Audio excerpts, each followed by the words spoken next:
Testing, testing, testing.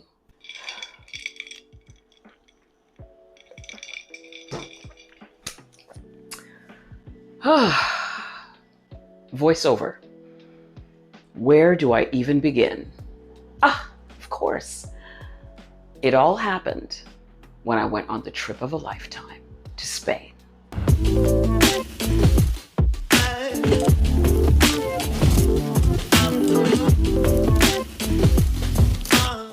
Today's video topic was highly requested. Shout out to all of you guys, all of my viewers.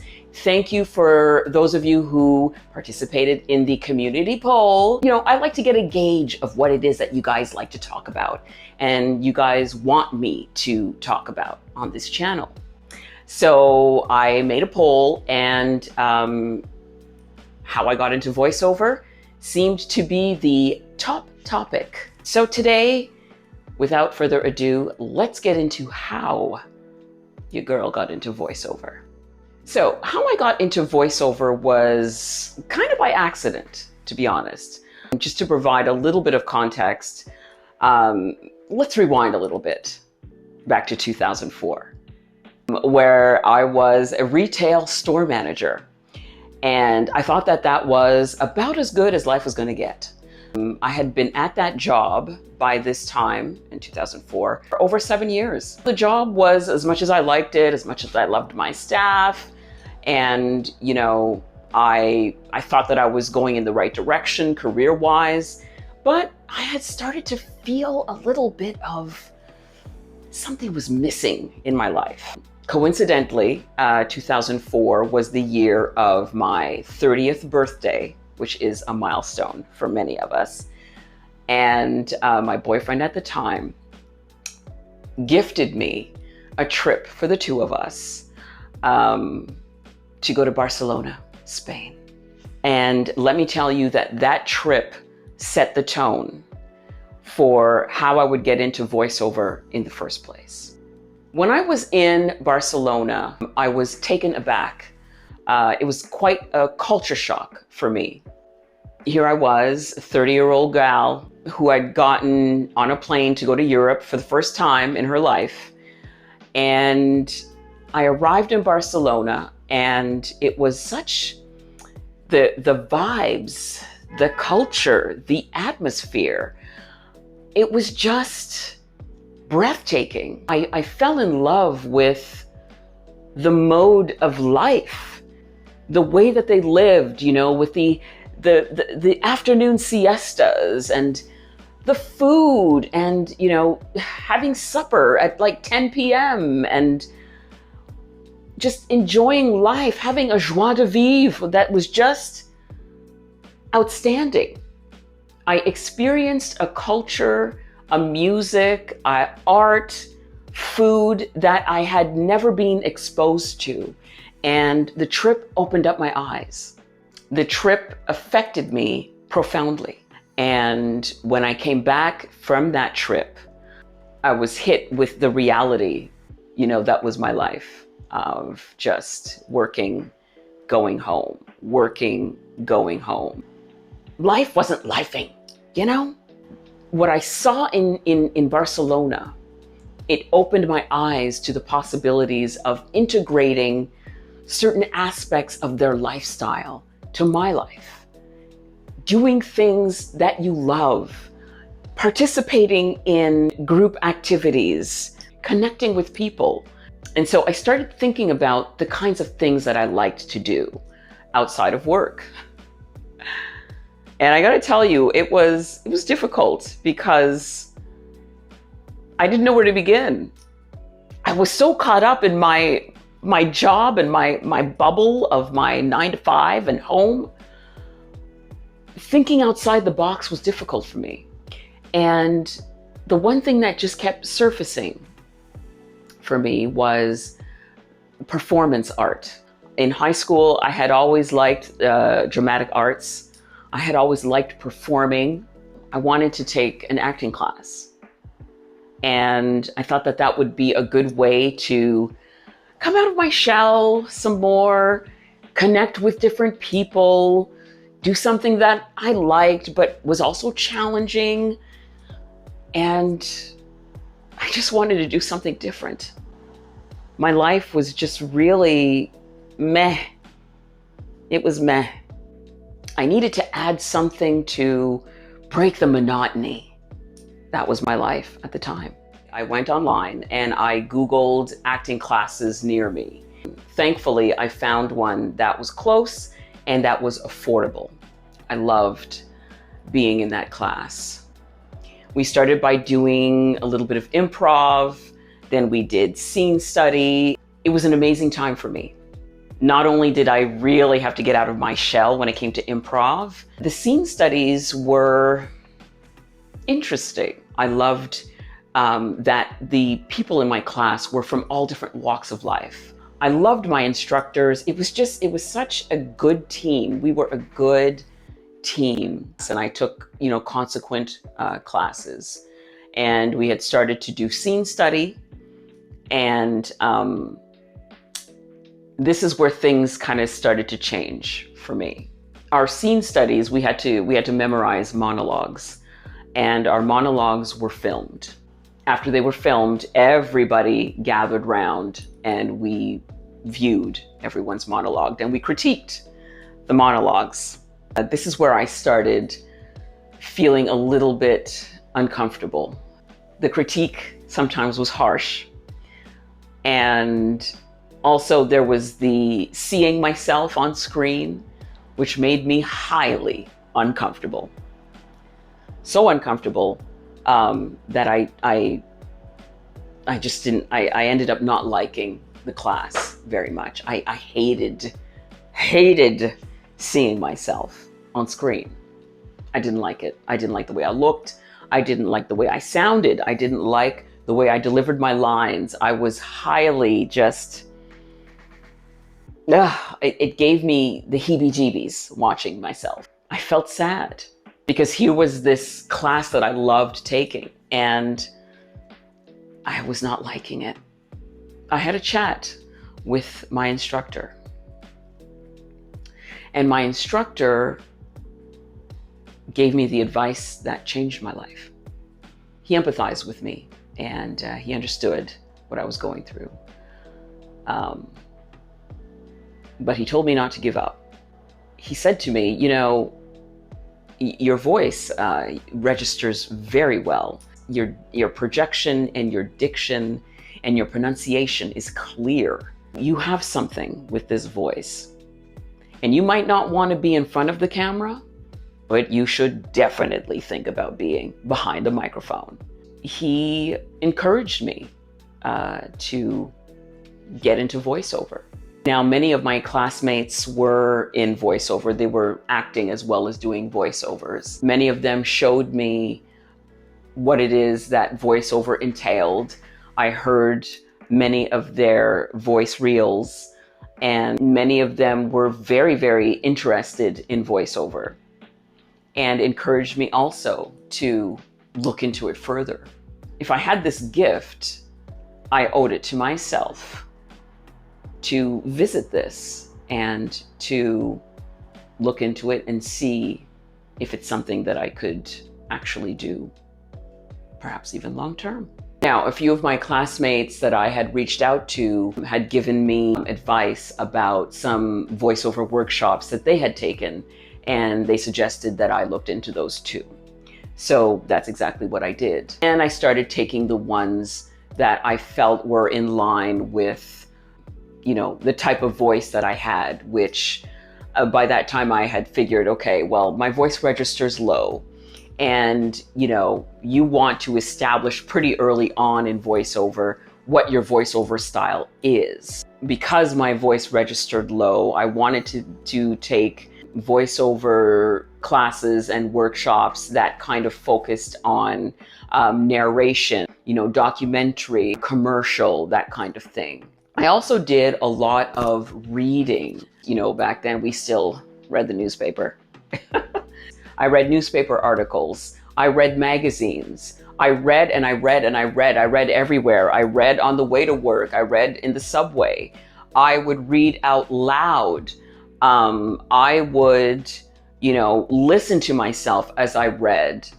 And in these classes that I was taking, they, instructed us to do that. They instructed us, they had their own kind of sample scripts for us to read as if we were reading for commercials. So, they would have each of us in class read these scripts.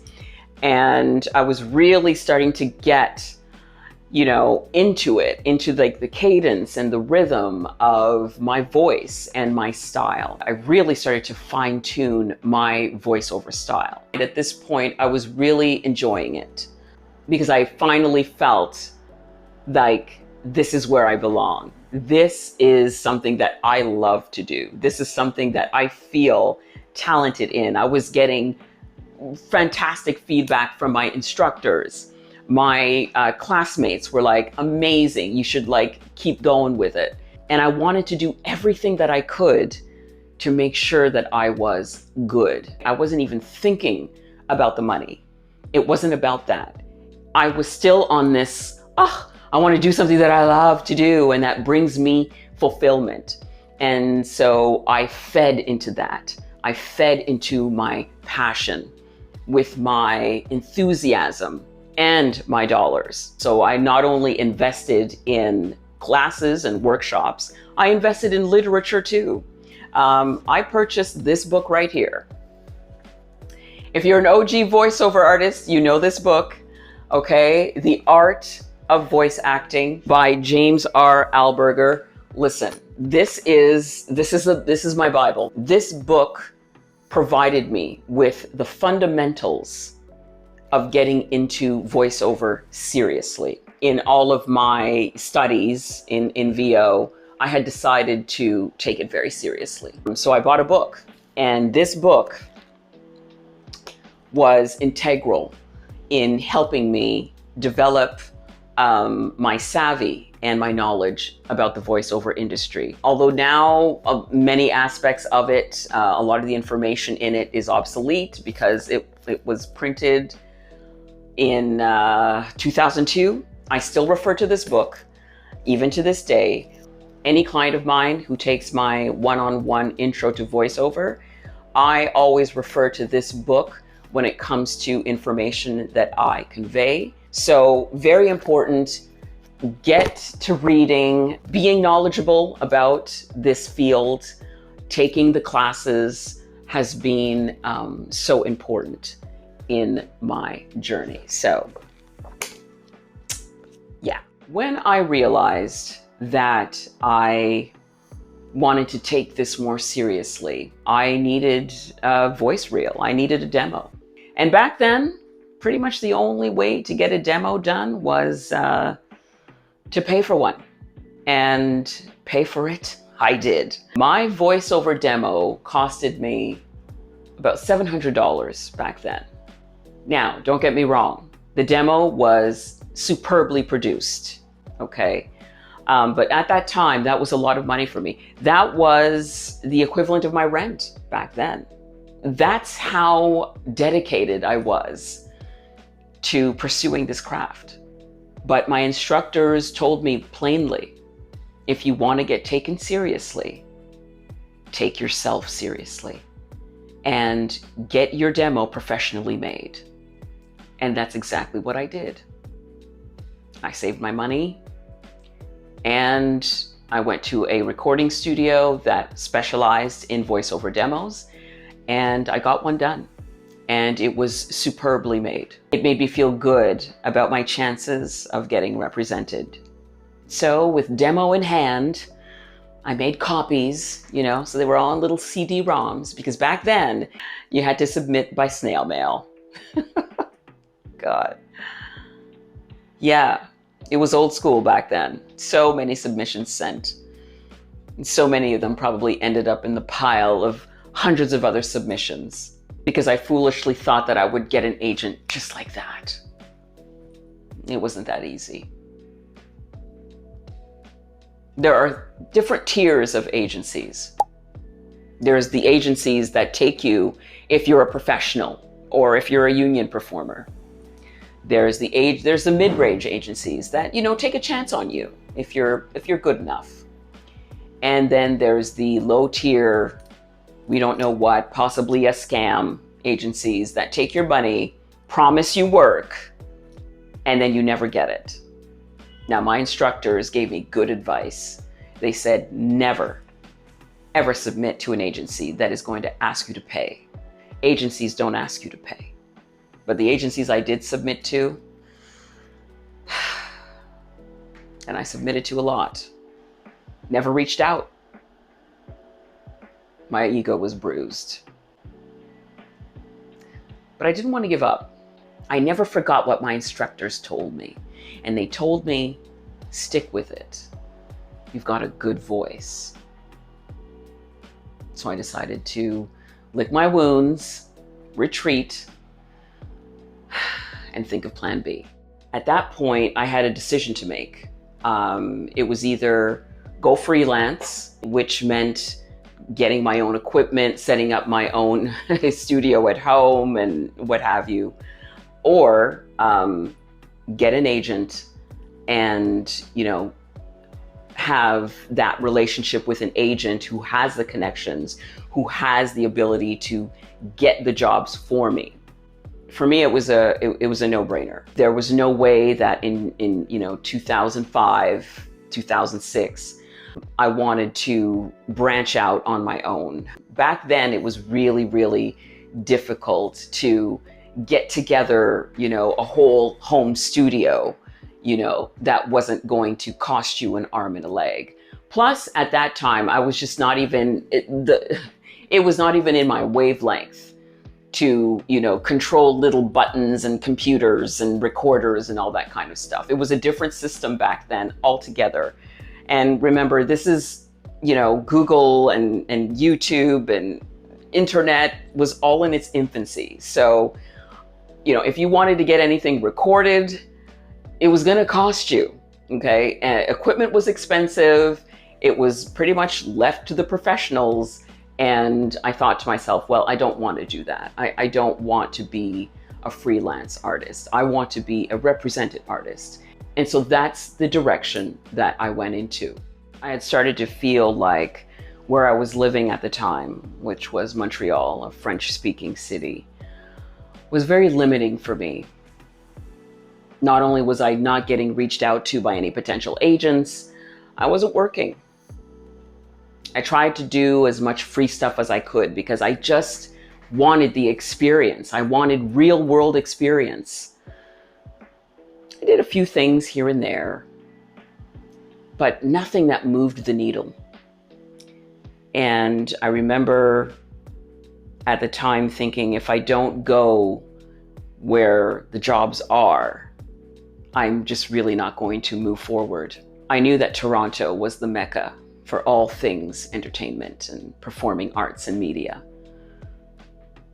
I knew I had to go there. I had to move. I had to think about moving. And it was a tough decision because at the time I was in a relationship.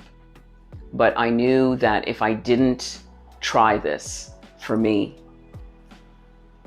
I was going to regret it for the rest of my life. And so with the encouragement of my partner at the time, I decided to make a go of it.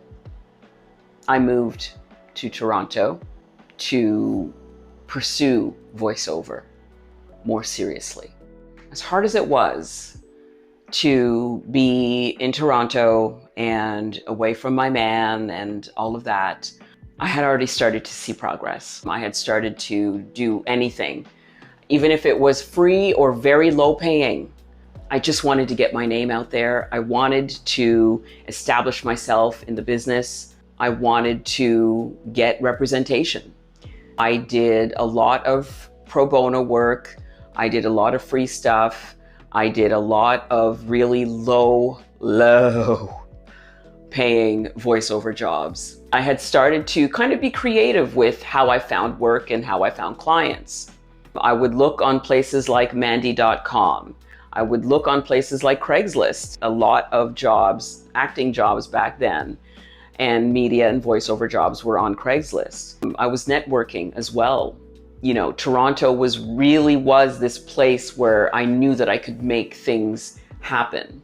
I had started to frequent a salon, and they asked me to do their outgoing, voicemail message. So I had started to do certain things. I had started to ask. And so, yeah, I started to do things like that to, try to get work and try to, add to my reel and to establish myself as a bona fide voiceover artist. And after all of the hustling and trying and networking, I got my first big break. After 4 smash singles from his multi-platinum selling debut, James Blunt returns with the brand new album, All the Lost Souls, featuring the runaway hit single, 1973. Text the word James to 4386 from your Bell Mobility phone to download the latest James Blunt ringtones. I know, right?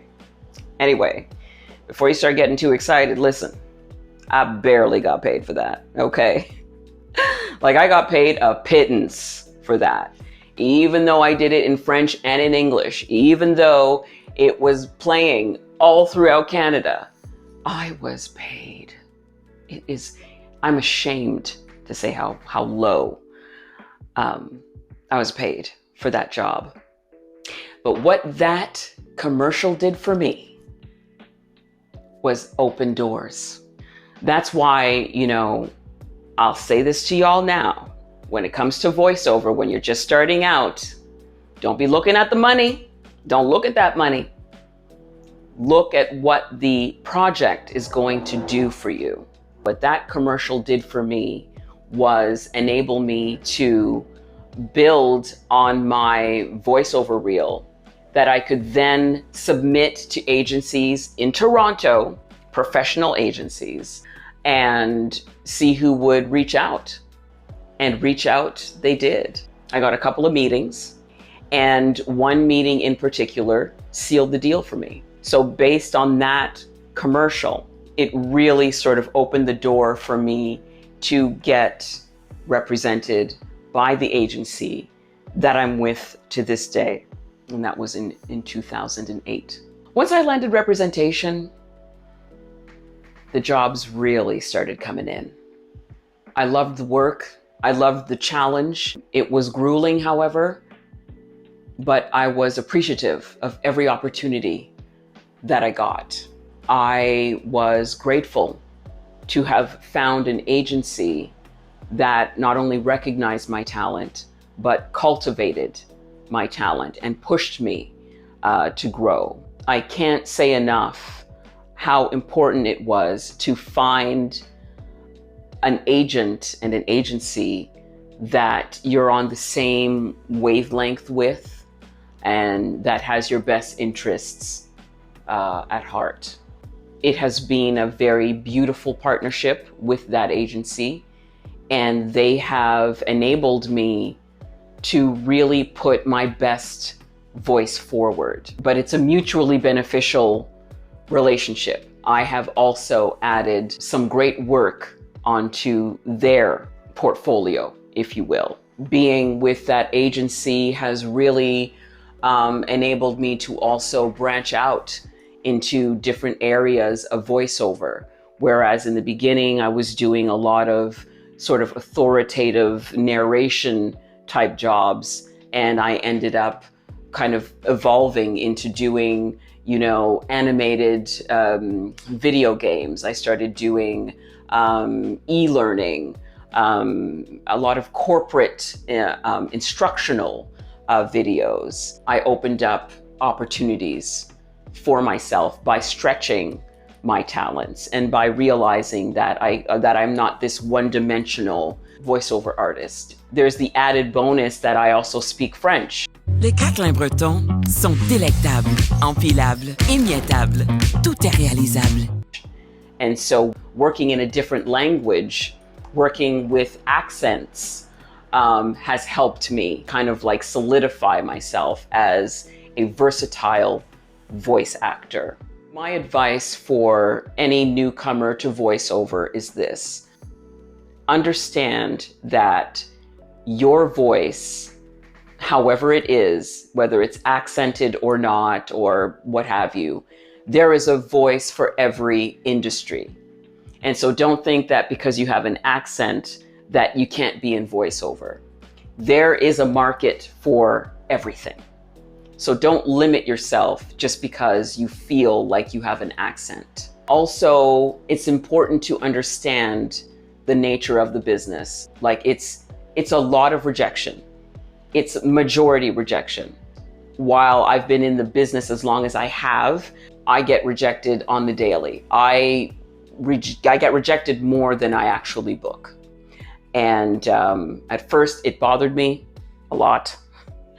But now not so much. It rolls off because my mentality and my mindset has changed in that I never view things as, oh, I missed that and I'm not going to get that again. Something always comes. There is always another opportunity around the corner. You have your own gifts that you can add to this industry. When you are handed a script, it is your opportunity to put your spin on it a lot of the time.